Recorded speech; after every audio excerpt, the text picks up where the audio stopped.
drawing is really, really fun. It's relaxing, it's unforgiving, it's rewarding, it's everything. And it does seem to get a little bit easier with time, but really it's too early for me to actually say. I've been doing it for, I think it's 1.5 years or almost 2 years now.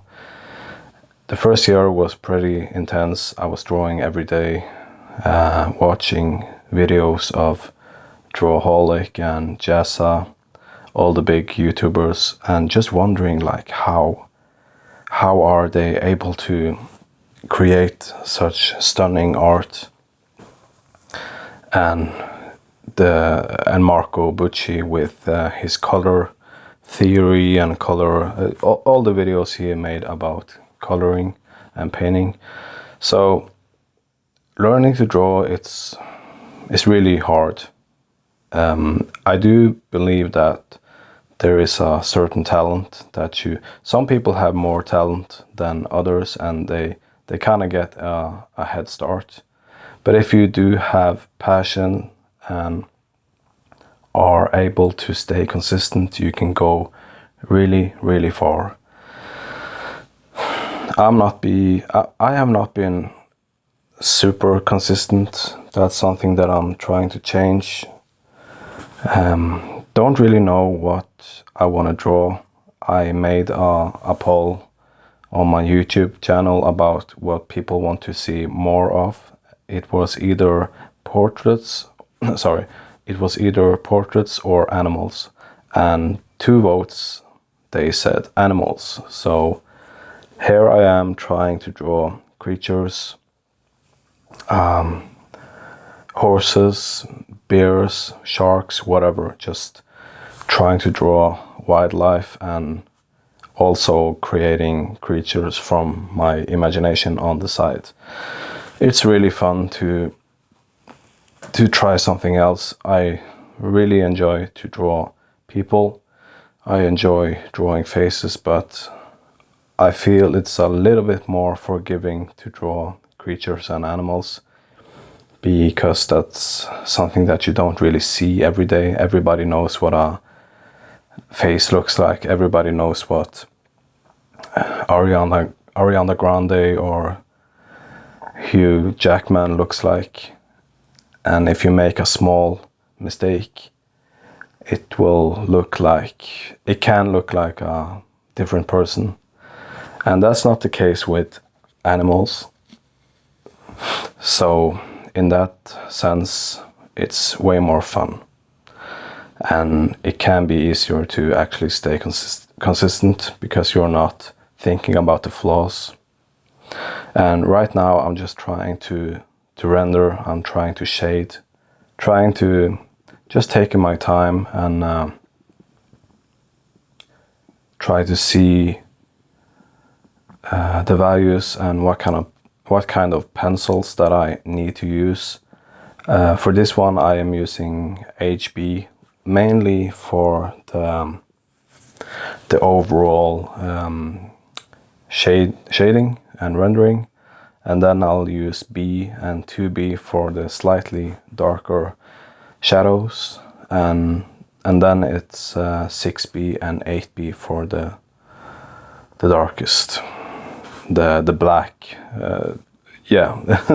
the dark value. So especially the eyes, you want it to be pretty dark. But yeah, like I talked about in another video, I was on the verge of giving up on this channel because it just seemed like it kind of died after I left it for a year. Before I left it, I kind of noticed that the viewers, they kind of disappeared. I got low views and not many subscribers.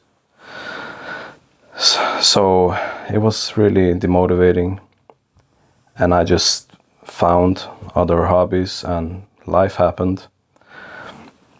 And when I started up again, a few months ago, I did notice that, okay, I don't have an audience. Nobody is watching. Very few people are watching.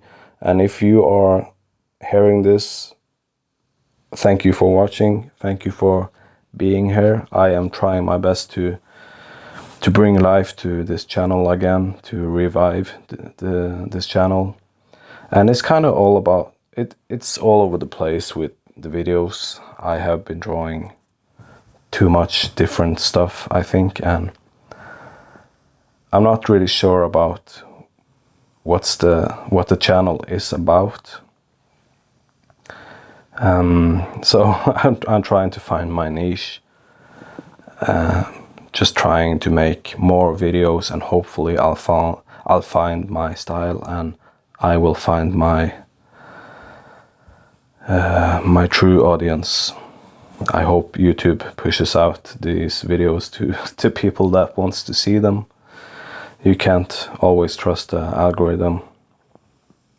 So yeah, just trying to learn, trying to master this awesome and difficult art, this craft. Really trying my best. I think it's really fun to draw from life too. Just set up a scene with a fruit bowl, maybe even a coffee jug, maybe some food, maybe some gadgets, some items, and just put them under a light, because you want to train your eye. You want to have light and shadows. You want to see where the light is hitting the highlights, the core shadow, the cast shadow. And it's just super fun that's also a good way of learning hatching, cross hatching, and just normal hatching. Right now I am drawing a creature, and sort of like a alien creature that I found on Google. I wish I could be able to draw these from imagination, but I think that a lot of people, they want to draw from imagination, and they want to draw exactly what they have in their head. But you also need the skills, and you need a mental library to be able to, like, you have to know what a certain thing looks like, and you have to know proportions, and you have to know about light and shadow. You can't really shade without, you can't make up things like that, the light comes from a certain direction, and the shadow is on a certain place. So you can't really do it the way you want, because it will not look as good, and it will not be believable. So that's something that I'm looking into doing a bit more of. But I do think that drawing from reference and drawing from imagination is enough. But it's a little bit more eye training with drawing still life, and drawing maybe even gesture or figure drawing from life. It's just more about training the eye, and it will make your drawings and your art more accurate.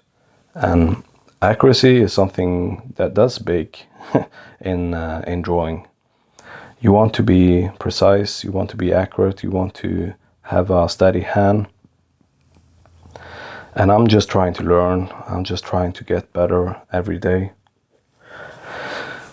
Trying to find the things that I enjoy drawing. I see a lot of people on YouTube, when I scroll down on YouTube, I see so much different stuff.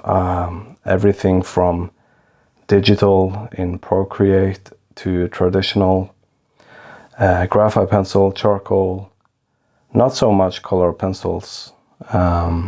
Maybe that's because of the algorithm, because of the videos that I have been watching.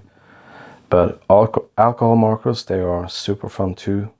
Acrylic paint, oil painting. If it hadn't been for the turpentine, I would absolutely teach myself how to paint. But the smell is just unbearable. Acrylic paint is a really good medium, I think, to start with if you want to learn. If you want to learn painting.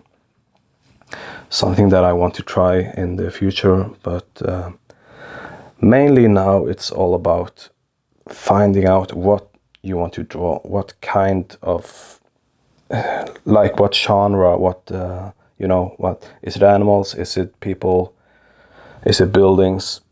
Because I think it's good to kind of specialize in one thing, get really good at a certain topic, a certain style, genre, and just stick with it. In the future, I would like to be able to draw from imagination, draw what I want, really. And the best thing to do is just practice, try to get better every day.